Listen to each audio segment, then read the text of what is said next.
Embodiment. What does that mean? What does it mean to embody something? It's a word that gets thrown around a lot these days in spiritual development and personal development circles. And it's thrown around in all kinds of other places too, performance and acting and other things. Embodiment, I'll give you a definition that I have, and you can have your own. It means to be a thing in the body. So if a person comes out on stage and is reciting a poem, and they just recite the words of the poem, then you hear the words of the poet and you imagine everything else. If a person, the same person, same situation comes out on stage and recites the poem, but this time with drama and movement and power, they are embodying, meaning they are become the body of the of the words. And that has a completely different impact on the audience. You might laugh more, you might be moved or awed or, moved to tears or whatever. It depends on what the poem was. So embodiment is a choice that you make or I make to become or to be something. Now, I'm talking a lot about coaching these days because I've got a book just talking about the effects of AI on coaching. And I think they're going to be profound. I think they already are profound. I already know several people who have custom AI bots or tools built to coach. And today, if you say, I'm having trouble with procrastination, or I'm having trouble with self-image, or I'm getting in my own way because of this, that, and the other, in 10 minutes, maybe 5 minutes, an AI can give you scripts, tools, encouragement methodologies, powerful checklists, accountability metrics, and things to change that. And you can have that in 5 minutes. To my assertion, or what I see happening, assertion nothing, what I see happening is that coaching is disappearing. And I don't mean that we don't need it, and I don't mean that it isn't powerful. What I mean is, as it is currently practiced, it's disappearing. And I'm sad about that because the essence of a person, you, me, or someone else, choosing to be in the business of love, encouragement, support, growth, helping people get rid of barriers, blocks, obstacles, those kinds of buzzwords that we use in coaching industry, that work is sacred. It's powerful, it's important, and I think it's going to change dramatically. So the prediction I have in the book is that by Christmas of next year, 2026, 97% of coaches that today call themselves coaches will be out of business. Excuse me, or at least they won't be able to make a living. And I'm defining a living, it's an arbitrary definition, as making $100K. And you can define US dollars, and you can define that as 80 or 70. If it gets much below that, then you've either got to have a second job or you better live in a 2-income household, because living below those levels makes it difficult to have a life, especially if you've got a partner and you've got some kids or other kinds of things like that. And today it isn't just getting married and having kids kind of thing. There's all kinds of other things that come to us. We've been taking care of my wife's mom for 5 years. She's been living with us. And so we have had to rent a much larger house and, do things to take care of her. That, like, we've got a nurse that comes in and 5 days a week and that sort of thing. And those kinds of situations come on everybody. I know someone today who just told me probably 3 days ago that a family member has got some serious drug issues. And so the family's getting together, trying to get together many, many thousands of dollars to get a rehab program paid for. And they're trying to, because they love him, and they're trying to do that work. And those kinds of impositions or circumstances happen. And so to me, making a living is $100K US. You can define it however you want. But the point isn't the number. The point is, as a coach, you or I, we've got to provide value to people way past the number that we charge them. So if you charge a client $10,000 or $20,000 or $50,000 or something, $3,000 or $4,000 a month, we've got to have 3 or 4 or 5 of those higher paying clients in order to break that 100K barrier.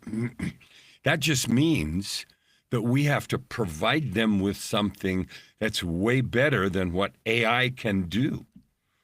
And I use ChatGPT. I've tried all of them. I don't know all of them, most of them. And I am amazed week over week, month over month, at how much faster and much more powerful, how much deeper it is, how less often it hallucinates and does crazy things. I'm blown away. And what that lets me know, and I use it for coaching. I ask it all kinds of coaching questions.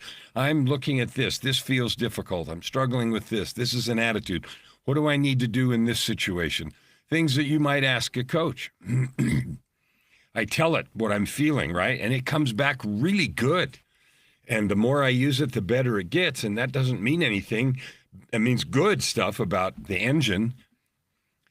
And it just reinforces this thing I'm talking about coaches having trouble staying in business. So let's go back to this embodiment.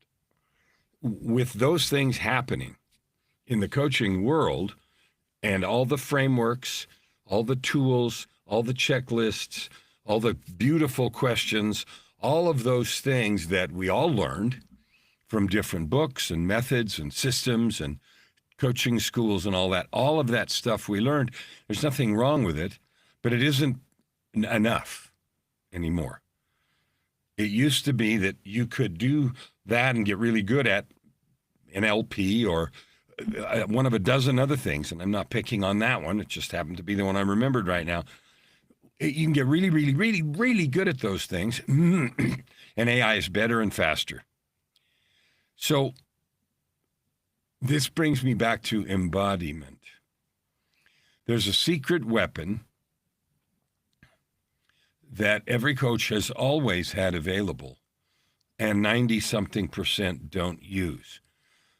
When I talk to people who have businesses or are coaches, most of my clients aren't, but some are. When I talk to them, here's something I hear often. Well, I know how to help other people with their mental stories, their barriers, their blocks, their self-sabotage, all that sort of stuff, but I can't help myself. And I don't know why, and I'm stuck in procrastination or perfectionism or not good enough or imposter syndrome or, and if you're involved in coaching at all, there's 10 or 20 more ways to describe that. And what that means to me 100% of the time is that you or me in that situation, I'm not a product of the product. I am not living proof of the truth of what I teach. Because if I was, those statements wouldn't be there. If I practiced regularly, daily, diligently, the tools, frameworks, processes, forgiveness, love, the things I teach, then I would have them embodied and I wouldn't have the issues that I have at all. So my thinking is that, and what I'm seeing, it's not just thinking about it, embodiment or bust. If you and I are not willing to do the work that it takes to be different, so that literally your presence leaks the truths you teach, you're finished as a coach. I had a chance on my LA Talk radio show last night to interview Arthur Joseph, who's going to turn 80 in January, I guess, but he's a decades-long vocal coach, vocal awareness, and he's worked with lots of very, very high-profile people. He mentioned Dwayne Wade of Miami Heat fame, and he mentioned Roger Goodell I think he's the commissioner of the NFL, or used to be, and a bunch of other people whose names I knew. And he made an interesting distinction, and that was this. He said when those sports players, and he listed several, when they're on the field or in the game, they are in their element. They are powerful. They're top tier. They do all that. But when there's something else, walking around in the grocery store or whatever, they are not in that element. His contention, and I agree with it, and I draw it to coaching also, is that once you learn your vocal awareness, meaning how your voice is used and how it sounds and everything about breath, breathing, and so forth, that is never a jacket that you take off. And that's true. Once you've trained yourself to be that, you have the power of deep listening and of the vocal expression, which is your deepest expression of self, all the time, every moment, every breath that you take. And to me, coaching is the same. And it isn't that you run around coaching people when they don't want to, because you don't.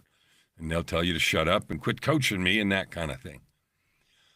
But the energy associated with being a product, constantly on a product of the product is what I always say, but constantly on the mountain of personal growth, that energy leaks out of your eyes, your ears, your pores. You are that. And so my contention is, and I welcome your argument, tell me I'm full of crap, except I'm not. We, and I include me, we have to be the absolute embodiment of the truths we teach in coaching all the time, 100% of the time, from first breath to last, or we're going to be out of business. Because this revolution, technology revolution, is going to be do everything else we do faster and better. It's kind of like when digital streaming came into play and all the VCRs and Betamax and VHS, all that disappeared. Whole industry came up, produced hardware and gear, and then disappeared in a couple of decades. That's happening right now. I'm doing something about it. And what I'm going to do now, talking every day about this, is what to do about it, because I'm very hopeful that coaching stays powerful, but it has to change. It has to change in a profound and powerful way. That change isn't going to happen by accident. It's me and you making a conscious choices about how we prepare, how we show up, and how we live our lives. See you tomorrow.